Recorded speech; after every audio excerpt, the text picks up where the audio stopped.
सुमनसवन्दित सुन्दरि माधवि चन्द्र सहोदरि हेममयि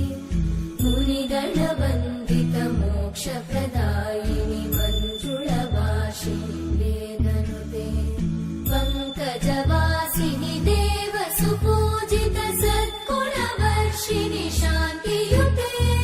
जय जय हे मधुसूदन कामिनि आदिलक्ष्मि जय पालय माम् ऐकलिकल्मषनाशिनि कामिनि वैदिकरूपिणि वेदमये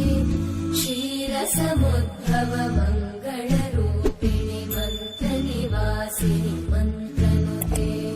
मङ्गलदायिनि अम्बुजवासिनि देवगणाश्रितपादयुते जय जय हे मधुसूदन कामिनि धान्यलक्ष्मि जय पालय माम् जय वरवर्णिनि वैष्णवि भागवि मन्त्रस्वरूपिणि